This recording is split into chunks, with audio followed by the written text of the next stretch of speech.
y qué bueno que nos podamos encontrar para conversar de un tema tan emergente y tan actual como es la resistencia bacteriana. Por favor, quiero que confirmen si es que se comparte y si pueden ver la presentación para poder iniciar. Sí podemos observar la presentación. Perfecto. Muy bien, entonces vengo a compartirles la charla de hoy día un poco llamativa, ¿no? Apocalipsis bacteriano. ¿Y por qué se llama apocalipsis bacteriano? El tema de la resistencia microbiana que nos atañe y nos concierne a todos, sea que haga ciencia o que no haga ciencia, pues nos afecta, como ya lo vamos a ver. Quiero empezar con una imagen, con un cuadro, para ser precisos, de Nicolás Pausini de 1631. Si es que observan en la imagen, hay varias personas enfermas, muriendo, varias personas desesperadas. Lo que quiero demostrar con esto es que las enfermedades no son modernas. Las enfermedades vienen desde que nosotros, como especie, nos congregamos en grupos, ¿sí? Y claro, y somos una especie gregaria. Entonces, las enfermedades han estado con nosotros toda la vida. Este cuadro, si bien fue hecho en 1631, pues es de la peste del Imperio Bizantino. Es una representación gráfica de esto. Esto es un museo en Italia, está esto. Posteriormente, claro, como digo, las enfermedades siempre han estado presentes y siempre han estado al lado de nosotros. Posterior al Imperio Bizantino, ustedes saben, en la época medieval, una de las principales y que diezmó a la población mundial. Obviamente la población mundial en ese entonces era mucho menor, ¿no? Pero una de las que diezmó en gran medida fue la peste negra, provocada por un agente patógeno, ¿sí? Que en ese entonces no se conocía lo que era. Pero aún así, ¿dónde está el? Ya. Aún así, quiero que se fijen, por favor, en esta imagen de la esquina superior izquierda. Aún así, sin conocer todavía a qué se debía, había la relación de que una persona sana, al tener contacto con una persona enferma, la persona sana posteriormente iba a caer enferma y quién sabe, a morir, ¿no? Es muy típico y es muy pintoresco, se podría decir, los trajes que se usaban en época, ¿no es cierto? Estas máscaras así súper largas, con estos sombreros, túnicas muy tapadas, que se pensaba que daba protección, se pensaba y a la final resultó en un cierto tipo de protección real, ¿sí? Con esto voy que las enfermedades nos han acompañado toda la vida, toda la existencia de nosotros como especie. Ya más adelante, ¿no es cierto? En 1918 hay una imagen tremenda y que muchos de ustedes, de los asistentes, tal vez ya la tengan presente justamente por lo que hemos vivido todo el 2020, que son las epidemias y posteriormente las pandemias también, ¿no es cierto? Esta es una imagen de la gripe española de 1918, ya una fotografía, ¿no es cierto? Los tiempos fueron avanzando y las enfermedades siempre nos fueron acompañando, ¿sí? Luego, obviamente, ya se estudiaron ciertos detonadores para que se den estas circunstancias, ¿sí? Y claro, más adelante, ¿sí? Entrando un poquito más en investigación, la ciencia se fue desarrollando más, nos dimos cuenta que existen microorganismos, entre estos los principales virus, hongos, parásitos también, ¿sí? Que ocasionan enfermedades, pueden ser leves, puede ser portador y no ocasionarte nada, o pueden ser enfermedades muy graves y fatales. Y claro, de todo el grupo de microorganismos, toda la amplia variedad que existe, la charla de hoy trata y se centra en las bacterias. Como grupo es el más diverso, el más grande, es enorme.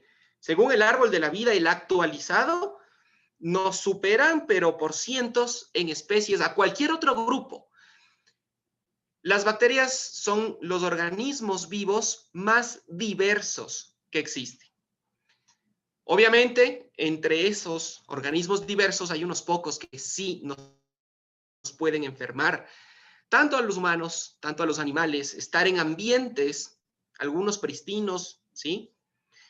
En el agua, etcétera. Son ubicuos. ¿A qué me refiero con ubicuos? A que están en todo lado, ¿sí? Tenemos que aprender a convivir con ellas porque ellas estuvieron antes que nosotros, de hecho, ¿sí? Conociendo esto, tenemos, y la historia nos dice que, claro, ahí está el señor Fleming, famoso descubridor de la penicilina en 1928. Y aquí hay un punto de inflexión en la historia de la humanidad, porque si es que ustedes revisan,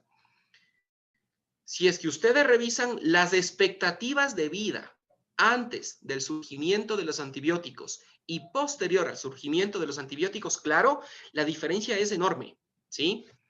Y esto ha sido así y está más que comprobado, ¿sí? Luego, posterior a 1928, viene a esta época dorada de los antibióticos, donde se empiezan a descubrir en relativamente poco tiempo una serie de sustancias muy interesantes. Pero ¿de dónde vienen estas sustancias? Es clave para luego entender cómo funciona la resistencia bacteriana, ¿sí? Y estas sustancias que nosotros ahora llamamos antibióticos, pues vienen también de otros microorganismos. Y eso es lo que Fleming tuvo, esa perspicacia que no todos los observadores y no todos los investigadores tienen. Es uno en un millón, tienen que ser muy brillantes para esto, ¿sí? Y quiero que observen la placa de la derecha, ¿sí? En donde, claro, aquí tenemos un cultivo bacteriano y una colonia de un hongo, que en este caso fue un accidente. De hecho, el descubrimiento de los antibióticos es el accidente más afortunado que hemos tenido, ¿sí? Claro, él tuvo, repito, la perspicacia para observar que alrededor de la colonia del hongo no crecía bacteria. Ajá, él dijo, el hongo está segregando algo, no sabía qué era, que impide el crecimiento bacteriano, pues, alrededor del hongo. A partir de aquí, como les digo, es un punto de inflexión en adelante para la época dorada de los antibióticos. 1939, miren que son pocos años, desde el 28 que se descubrió hasta 1939 a 1945. Por supuesto, ustedes asociarán a una era o a unos años oscuros de la humanidad, ¿no es cierto?, la Segunda Guerra Mundial. Obteniendo ya y comercializando en masa y produciendo en masa este tipo de sustancias. Inicialmente, la penicilina, claro, se salvó miles, no sé si cientos de miles o inclusive millones de vidas de todos los bandos, ¿sí? Con los antibióticos. Entonces, quería mostrarles esta imagen que es muy llamativa, ¿no es cierto? De gracias a la penicilina regresaremos a casa. Parece ser 2 soldados americanos, veo palmeras, apostaría que son islas del Pacífico Sur en la guerra con Japón. Lo apostaría, no estoy seguro, pero parece ser así, ¿sí? Y claro, es muy llamativo esto. En esa época, ¿sí? Se salvaron muchas vidas y claro, este descubrimiento accidental y posterior producción en masa fue una gran ventaja para nosotros como especie, repito. La historia dice lo siguiente, que en 1928 se descubre la penicilina, como ya lo vimos hace un momento, 1941 la producción comercial. Miren que la guerra empieza en 1939. Y para 1944, apenas 3 años después de la producción comercial de penicilina. 1944 empezaron a asomar cepas resistentes. ¿De qué bacteria? En este caso de Staphylococcus aureus, ¿sí? Un coco gram positivo que la mayoría de ustedes, los de los asistentes y la mayoría de nosotros, lo tenemos en la piel, en las fosas nasales, en membranas mucosas, bueno, es parte de nuestro cuerpo. Podemos encontrarlo en alimentos, en aguas, en ambientes también, pero es un colonizador común. Apenas 3 años después de que se produzca comercialmente la penicilina, el 5% de las cepas eran resistentes. Para el 49, ya terminada la guerra, obviamente los antibióticos se empezaron a usar a nivel clínico, hospitalario, etcétera, 25% de cepas resistentes. En 1959, el 80%. Y del 2000 en adelante, ya el 100% en ciertos lugares, en dependencia de la ubicación geográfica. Por lo general, estos datos tan certeros y tan desmenuzados suelen ser de países en vías de desarrollo. Apostaría que es de Estados Unidos o de Europa, ¿sí? Sería interesante tener estos datos de Ecuador, pero no creo que haya para el país. Del 2000 en adelante, 100% de cepas de Staphylococcus aureus eran penicilino resistentes o resistentes a la penicilina. Este es un fenómeno que se destacaba o que se observaba en estos años, ¿sí? Y que se empezó a dispersar por una serie de diferentes de microorganismos, ¿sí? Y hacia una serie diferentes de antibióticos. Recuerden que les dije que hubo una época dorada de los antibióticos. No solamente existe la penicilina, tenemos una relativamente amplia gama, ¿sí? Tengo Marian. Y todos estos empezaron a tener resistencia. ¿Ok? Esta historia que yo les cuento con la penicilina ha pasado con muchos antibióticos y ha pasado con muchas especies de bacterias patógenas. La Organización Mundial de la Salud hace años que viene dando una alarma tremenda sobre la resistencia a los antimicrobianos. Este gráfico muestra la proyección o la estimación que se tiene de la resistencia a los antimicrobianos en el 2050, ¿sí? Según muertes atribuibles. ¿Ok? Entonces quiero enseñarles un poquito, quiero ubicarles para que se den cuenta de la importancia y la gravedad del asunto, ¿sí? Miren, accidentes de tráfico. El Ecuador tiene un montón de accidentes de tráfico. Para el 2050 se estima un 1.2 millones de personas muertas por accidentes de tráfico. Sarampión, 130,000 personas. Un poquito echarles la culpa a los antivacunas también, ¿no? Enfermedades diarreicas, por ejemplo, 1.4 millones. Ahí están mezcladas bacterias y virus también y parásitos, ¿sí? Asociados a condiciones socioeconómicas, por lo general, ¿sí? Países en vías de desarrollo, aislados, etcétera.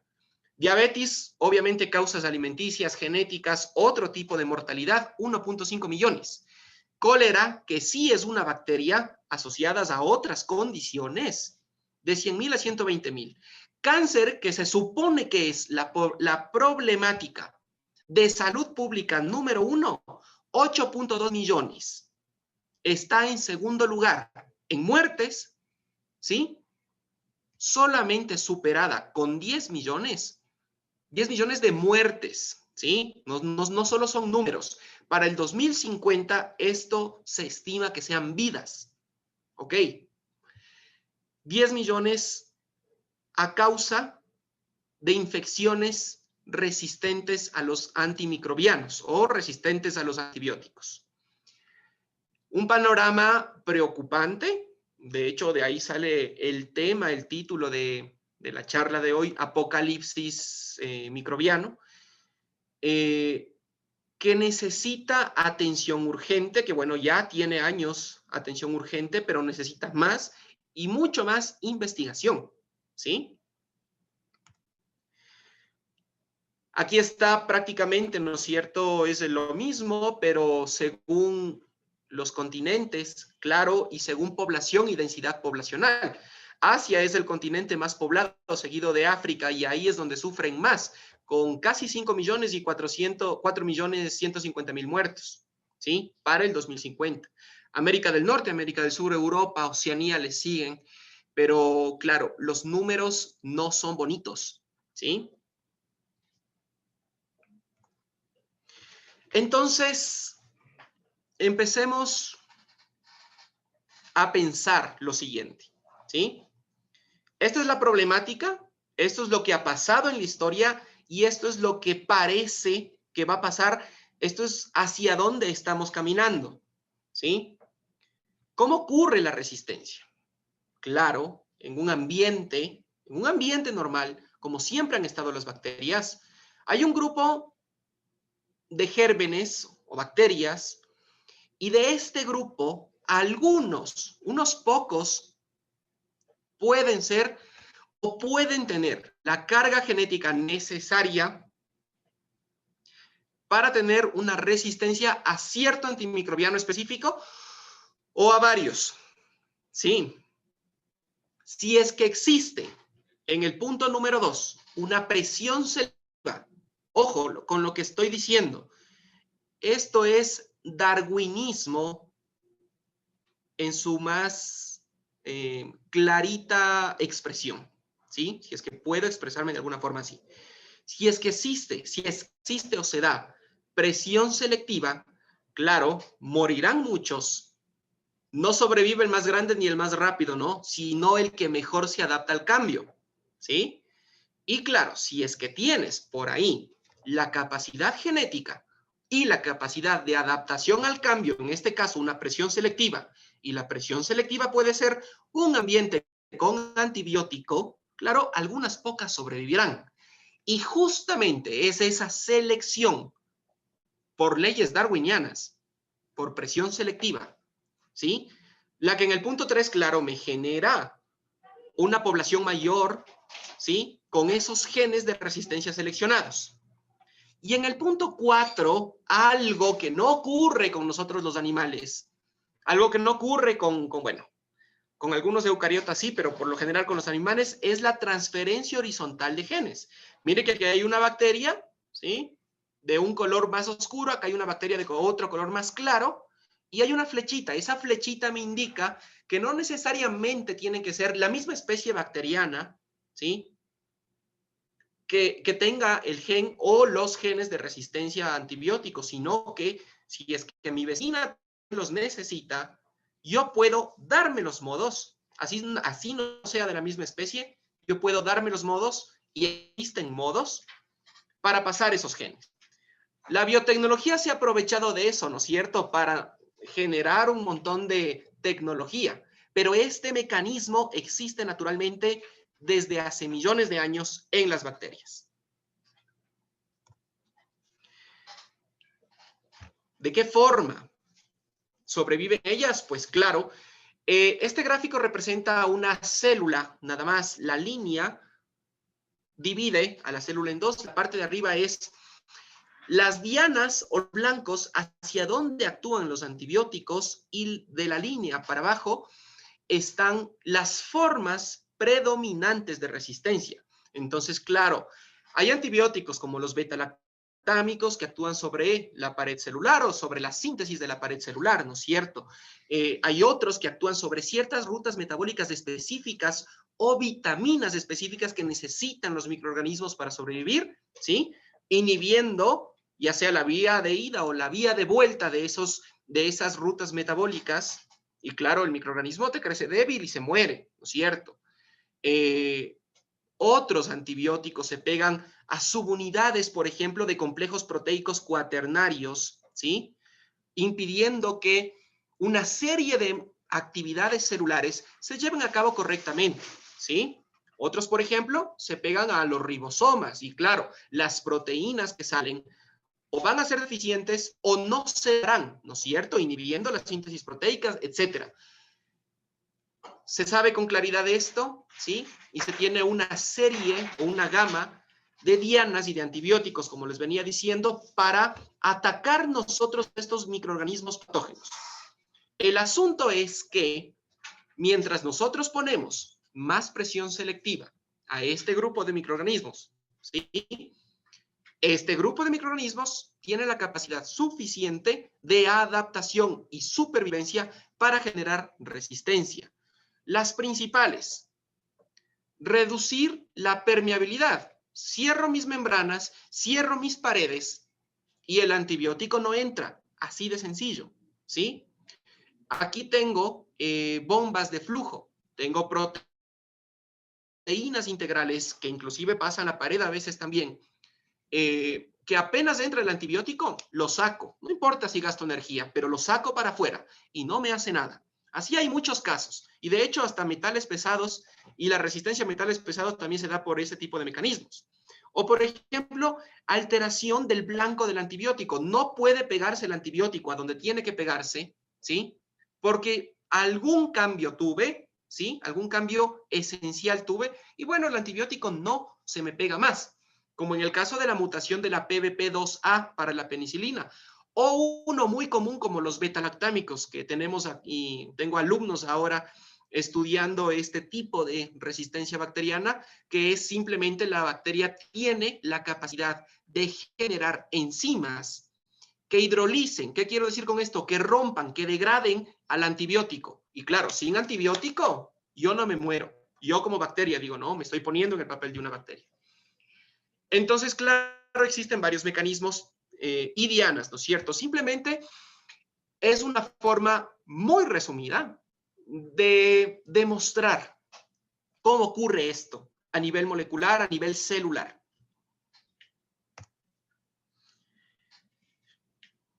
¿Qué ha pasado?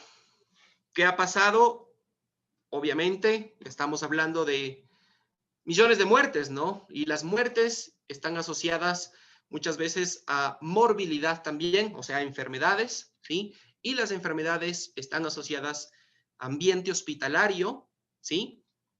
Normalmente empezó así, se desarrolló así, porque claro, la salud pública ha tenido un gran impacto y ha sido la pionera en estudiar este comportamiento y este fenómeno. Posteriormente, años después, se empezó a descubrir resistencia en ambientes pristinos, en aguas, inclusive en lugares donde no debería haber resistencia. Estoy hablando de permafrost siberiano, ¿sí? Se empezó a descubrir esto. Y en animales de consumo, en animales domésticos, en animales silvestres, etcétera, etcétera, etcétera. Pero todo empezó en el ambiente hospitalario, ¿sí? Porque claro, el ambiente hospitalario es un ambiente propicio para que la presión selectiva se dé día a día. ¿Y a qué me refiero con presión selectiva? Con administrar antibióticos. Claro, a las personas enfermas se administraban los antibióticos. Tengo aquí una lista de asesinos. Por lo general no son asesinos, pero pueden llegar a serlo, ¿sí? Me refiero a una lista de bacterias como Enterococcus faecium, Staphylococcus aureus, que les digo que todos tenemos, o la mayoría de nosotros tenemos, pero hay que tener cuidado, puede llegar a ser un asesino, ¿sí? O Klebsiella pneumoniae, Acinetobacter baumannii. Últimamente en Asia se está estudiando un montón Acinetobacter baumannii porque está causando tremendos problemas. Estoy hablando de Malasia, de China, de Birmania, de por allí. Recibo un montón de, bueno, me entero de un montón de publicaciones con Acinetobacter baumannii. Pseudomonas aeruginosa, por ejemplo, ¿sí? Que es ambiental, esa está en el ambiente y puede ser un asesino grave, sobre todo, por ejemplo, para las personas en áreas de quemados, es un problema tremendo, ¿sí? O infecciones de tracto urinario a veces también, ¿sí? O especies de Enterobacter. Enterobacter la tenemos todos, o la mayoría de nosotros, en el tracto digestivo. En fin, todas estas se conocen como infecciones nosocomiales, es el nombre que se le ha dado a la infección que tú adquieres cuando estás dentro del hospital, ¿sí? Eviten estar mucho tiempo dentro de los hospitales. Obviamente nadie lo quiere, pero por lo general las infecciones adquiridas en el hospital están relacionadas con mayor tiempo de permanencia en ese ambiente. Hagan de cuenta que el hospital es un ambiente especial, ¿sí? Este es un artículo publicado este año, en junio del 2020. Es una lista del CDC, es un artículo Nature, es un artículo de primera categoría, ¿sí?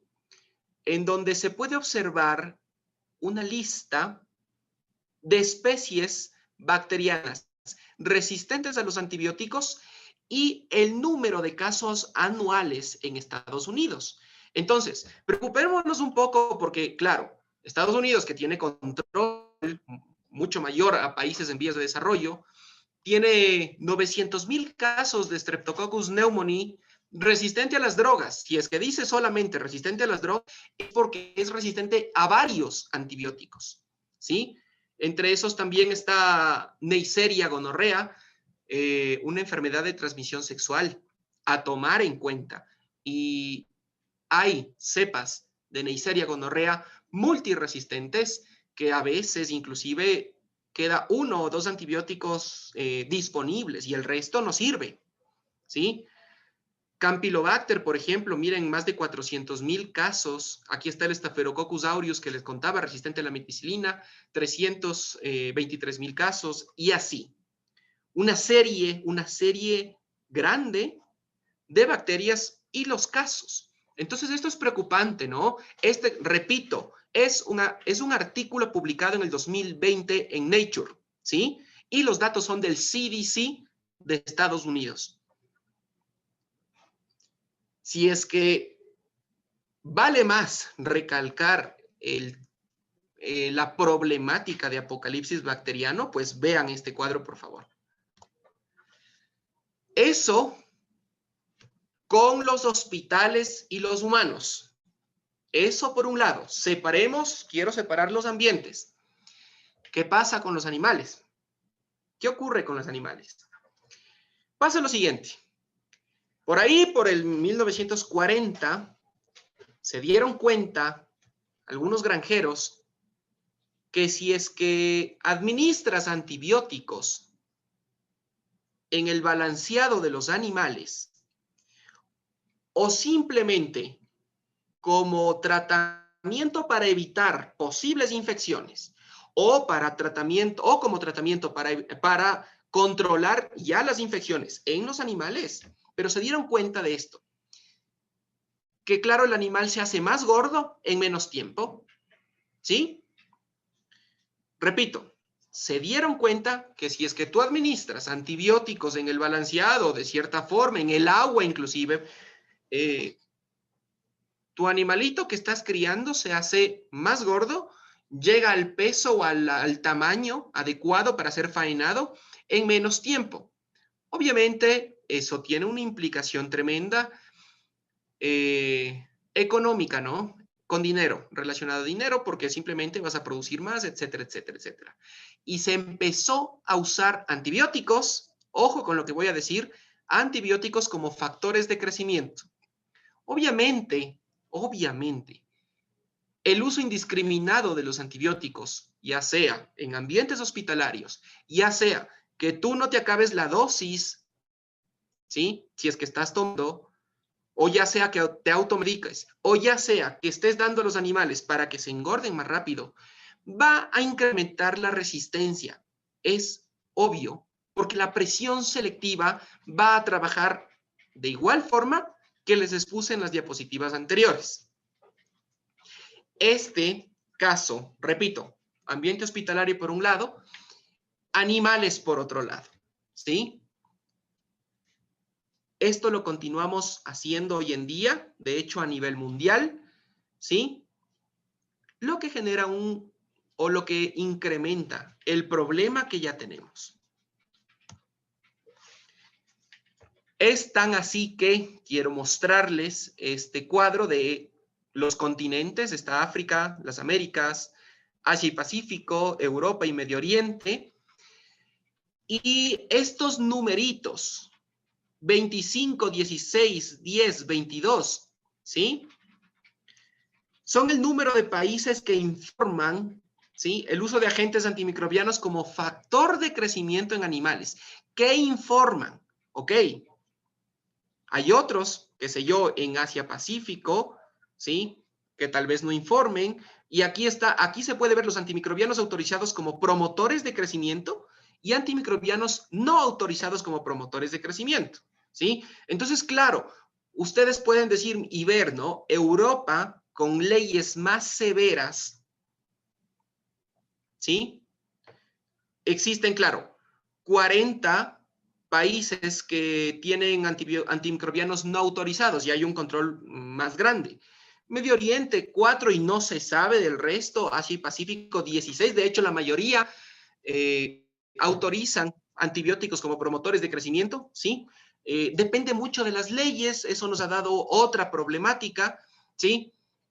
Porque según regiones la resistencia va cambiando. Es simplemente una forma de expresar la problemática mundial que tenemos. Esto es mundial, esto lo tiene todo el mundo, ¿sí? Países en desarrollo lo tienen, países pobres también lo tienen. Para el colmo, quiero mostrarles qué pasa con los animales. Y aquí tengo unos datos que les va a parecer interesantes. 60% de las enfermedades humanas son infecciones de tipo zoonótico. ¿A qué me refiero?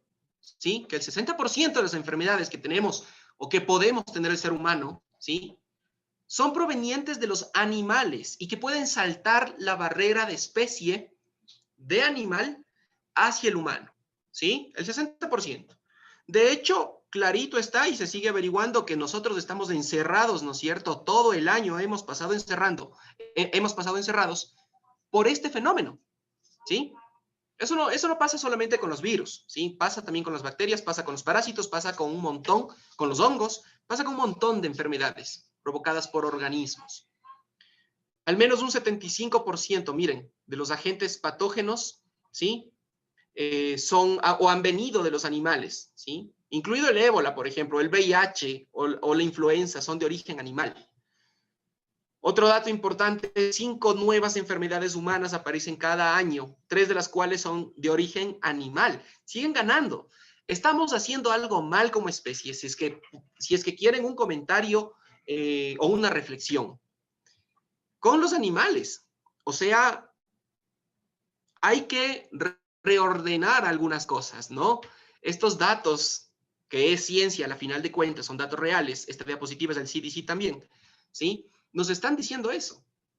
Y miren, finalmente, 80% de los agentes patógenos que pueden utilizarse con fines de bioterrorismo son zoonóticos, ¿sí?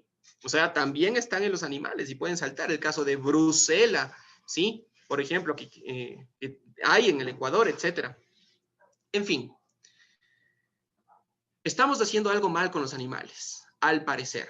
Y claro, animales de consumo, la mayoría de estos.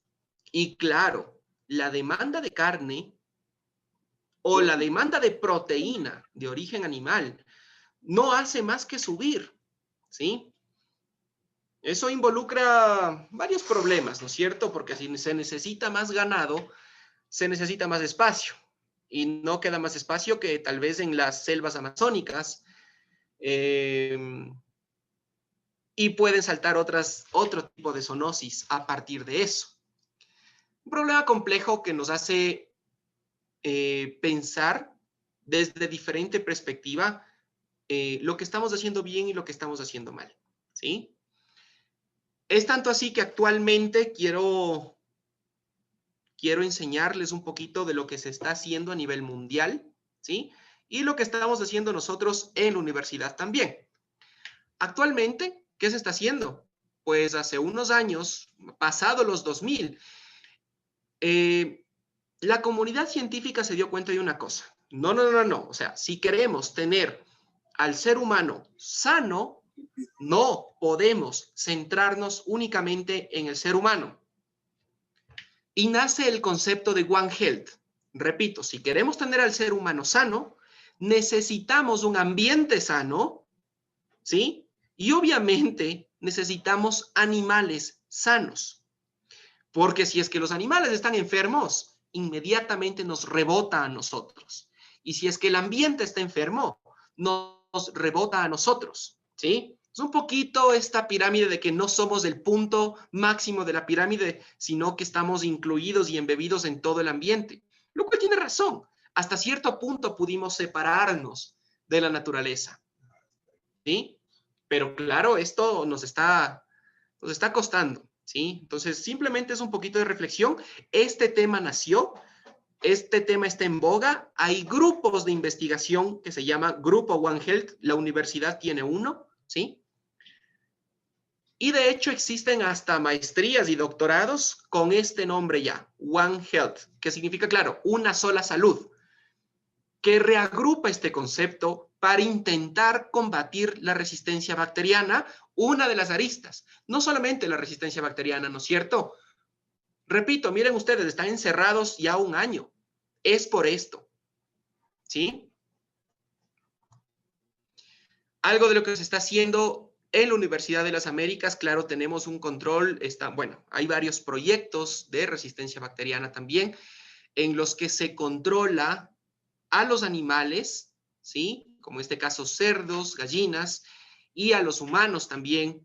La intención es generar en un primer inicio datos, datos y datos, porque para tomar decisiones posteriormente, que las autoridades tomen decisiones, necesitamos datos locales de cómo ha ido pasando la resistencia bacteriana o qué hay, qué tenemos en nuestro campus, en nuestras ciudades, no solamente en los hospitales. Si bien en los hospitales sí se ha monitoreado, existen o han existido esfuerzos, varios esfuerzos, para comunicación, para comunicarse entre hospitales. Si bien han existido esos esfuerzos, necesitamos monitorear más, según el concepto One Health, ¿ok? Una vigilancia activa de la resistencia. Se conoce como vigilancia activa de la resistencia. Y finalmente quiero terminar mi breve charla, pero espero que haya sido ilustrativa, es de a futuro qué hacer. Pues si queremos darle valor a la frase de Ecuador es un país megadiverso, ¿sí? Tenemos que darle valor científico y valor agregado. ¿Y cómo? Miren, tenemos una problemática actual, ¿sí? Estos son dos papers que he encontrado, parecieron bastante interesantes, ¿sí? El uno es el rol de la simbiosis en el descubrimiento de nuevos antibióticos porque se necesitan nuevos fármacos, ¿sí? Nos estamos quedando sin armas para combatir la resistencia bacteriana, necesitamos encontrar nuevos fármacos.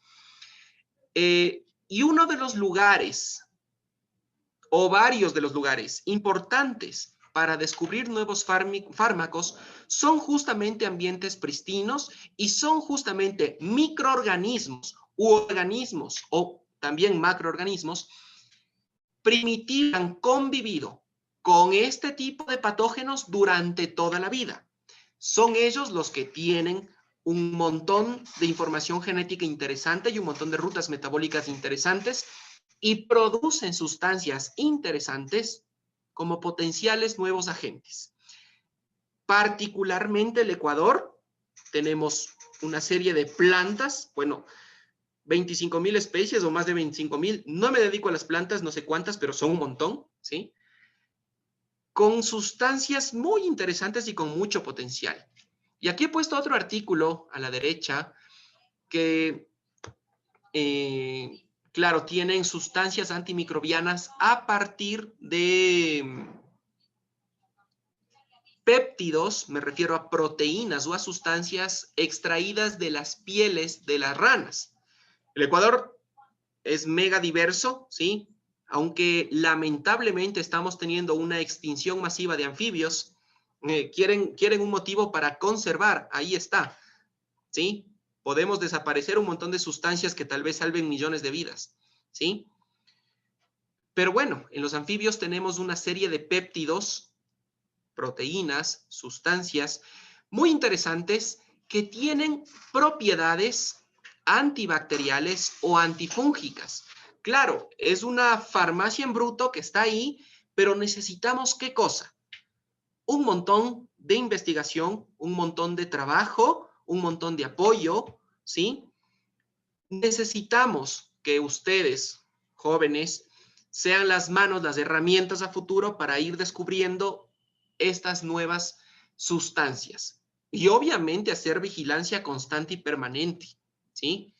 Porque es un problema no solo de salud pública, es un problema ambiental, de conservación, es un problema inclusive de ética.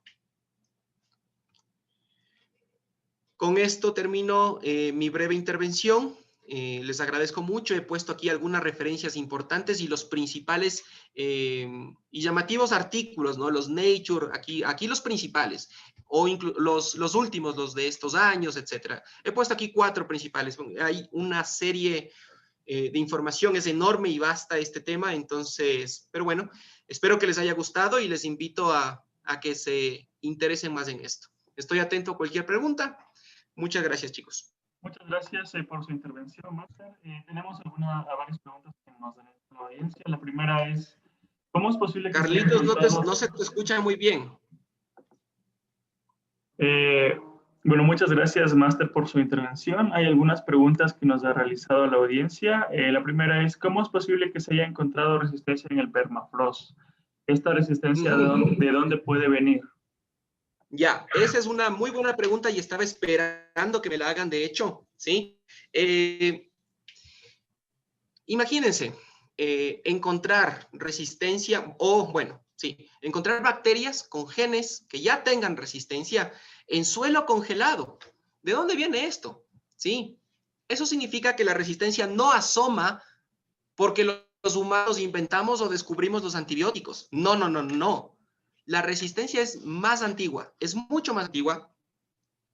Es una coevolución. ¿A qué me refiero con coevolución? A que, claro, siempre ha habido una competencia por la supervivencia entre organismos. ¿Sí? Entonces, siempre estuvo ahí. Nosotros simplemente le estamos explotando a la resistencia o estamos haciendo que suba, nada más. Entonces, claro, si es que encontramos bacterias en el permafrost o endosporas bacterianas en el permafrost, ahí encontramos genes de resistencia, esos han estado ahí toda la vida por coevolución. En algún punto, claro que aparecieron, pero por darwinismo y por coevolución tuvo que surgir bajo una presión selectiva. ¿Cuándo? Millones de años atrás. Siempre ha estado ahí. Nosotros simplemente la hemos estado incentivando a que surja, claro, por todo lo expuesto anteriormente. Okay, otra cosa. Hay evidencia que también en la Antártida y en fondos marinos hay genes de resistencia antimicrobianos. Bueno, tenemos también otra pregunta. ¿Las bacterias resistentes mantienen resistencia a un cierto antibiótico o algunos? Te escucho, Carlitos. ¿Las bacterias resistentes mantienen resistencia a un cierto antibiótico o algunos pierden resistencia a otro antibiótico? Es decir, si una bacteria que primero fue resistente a penicilina, luego se vuelve resistente a tetraciclinas, esta bacteria puede perder la resistencia a penicilina mediante la aplicación de inteligencia artificial en el desarrollo de los Ya, entiendo la pregunta, Carlos. Entiendo la pregunta. Estás con el audio bastante mal, pero sí entendí la pregunta. Si es que por ahí hay una bacteria resistente a penicilina y luego doy ampicilina o cefotaxima, también puede adquirir la resistencia, ¿no es cierto? Esa es la pregunta. Hay casos, ¿sí? Justamente son esas, las multidrug resistant, o las bacterias multidrogo resistentes. ¿Sí? No significa que si es que tengo una bacteria que sea resistente a penicilina y yo le doy eritromicina, sí o sí tenga que desarrollar resistencia a eritromicina. No significa, afortunadamente no significa sí. Y de hecho, eso se ha manejado a nivel clínico para más o menos, ¿sí? Jugar con los antibióticos y decir, bueno, no funciona esto, no funciona esto, pero sí funciona esto. Pero sí que las hay. Voy a poner un ejemplo en algún estudio con Staphylococcus aureus. De 20 antibióticos probados, yo tuve hasta una cepa resistente a 17 antibióticos. De los 20 probados, solamente 3 era sensible. Quién sabe si es que la presión selectiva sigo con esos 3 antibióticos durante un periodo de tiempo indeterminado, ¿sí? Capaz generan resistencia a esos otros antibióticos, ¿sí? Tal vez necesita un input genético de afuera, pero sí hay la posibilidad. Ok. Tenemos otra pregunta. ¿La aplicación de inteligencia artificial en el desarrollo de antibióticos permitiría el aumento para encontrar nuevos mecanismos para evitar esta resistencia? No te escucho, Carlitos. Repito la pregunta, si es que la aplicación de inteligencia artificial en el desarrollo de antibióticos permitiría el aumento para encontrar nuevos mecanismos para evitar esta distopia. Sí, de seguro sí. De hecho, bueno, la gente que se dedica a bioinformática, que es otra rama que está desarrollándose aquí en la carrera y en la universidad, hace justamente eso, ¿no? Busca in silico, o sea, me refiero en computadora, modelos o potenciales moléculas que tengan dianas o que tengan blancos efectivos. Claro, eso nos ayuda un montón y nos ahorra un montón de tiempo que es mucho más lento probar de tubo en tubo, ¿no es cierto? Probar con el microorganismo vivo, hacerlo en computadoras. Pucha, la respuesta es sí, nos ha ayudado y nos va a seguir ayudando. Mientras más tecnología, mejor, ¿sí? La tecnología está para eso justamente y se puede aplicar a todo. Ok, la siguiente pregunta que tenemos es, en cuanto a las bacterias, ¿se podría generar una resistencia a los alcoholes y geles debido a su uso excesivo? Por lo general se tiene entendido que el etanol al 70% es efectivo para una amplia gama de bacterias. Ahora bien, sí hay estudios que demuestran que, por ejemplo, los geles antibacteriales, los que nos ponemos ahora y que nos ponen en todo lado por pandemia, disminuyen y se han encontrado ciertos microorganismos viviendo en los geles. Entonces, depende. No quiero que se asusten con esto, ¿no? O sea, los microorganismos, repito, los microorganismos son ubicuos. Afortunadamente, de los cientos de miles de especies que existen, solo un puñado nos puede enfermar, ¿ok? Solamente un puñado de estos microorganismos, hagan de cuenta que son unos 50, 70, hablando de bacterias, no más de esas, son los que nos pueden enfermar. Pero ese puñadito nos está dando guerra, ¿ok? Afortunadamente, los que tienen estas capacidades de sobrevivir, por ejemplo, en los geles, no son patógenos, o sea, no generan enfermedad. No quiero decir que eso no vaya a pasar, ¿sí? En ciencias biológicas nada es ni negro ni blanco, siempre hay matices, ¿ya? Entonces, bueno, eso es lo lindo también de las ciencias biológicas, ¿no? Que hay esa posibilidad a la excepción. Ok, tenemos una última pregunta. ¿Se puede dar el caso de que se transmitan la resistencia entre distintos tipos de bacterias? Claro que sí, se le conoce como transferencia horizontal de genes y está comprobado eso, ¿no es cierto? Digamos, el gen de resistencia está en una bacteria, en la bacteria A, y va a ser transmitido a la bacteria B por diferentes mecanismos, conjugación, transducción o... conjugación y transducción, no me acuerdo a la hora muy bien, ya no me acuerdo la otra. Y eso que doy clases de esto. Pero sí que existen estos mecanismos de transferencia horizontal de genes, ¿sí? Y están muy definidos, muy monitoreados, muy rastreados, por ejemplo, en enterobacterias, que es una familia amplia de bacterias colonizadoras y bacterias patógenas, se la tiene muy monitoreada, inclusive los plásmidos se los tienen monitoreados, existe bastante esto, sobre todo en enterobacterias, que es común. Existen gram positivos, existen en un montón de otras bacterias e inclusive de patógenas a no patógenas. Alguna vez vi un estudio, inclusive interesante, que nuestra propia flora bacteriana, o sea, nuestras propias bacterias, benéficas pueden pasar genes de resistencia a antibióticos a las patógenas, ¿sí? Las bacterias no es que entienden de esto es bueno, esto es malo, simplemente sobreviven, pero claro, transferencia horizontal de genes. Bueno, con esto damos por finalizado nuestro webinar. Le agradecemos la presencia mucho de nuestro máster Carlos Bastidas. Biotecnología UDLAR mantiene su compromiso por fomentar los espacios de divulgación científica y posteriormente tendrán un nuevo contenido informativo. Le agradecemos mucho, reiteramos el agradecimiento y de esta manera damos por concluido el webinar. Muchísimas gracias por su atención. Bueno, y espero que un poco se motiven, ¿no?, al estudio y al trabajo en estos temas que el país los necesita. Muchas gracias, chicos. Muchas gracias a los asistentes. Un saludo.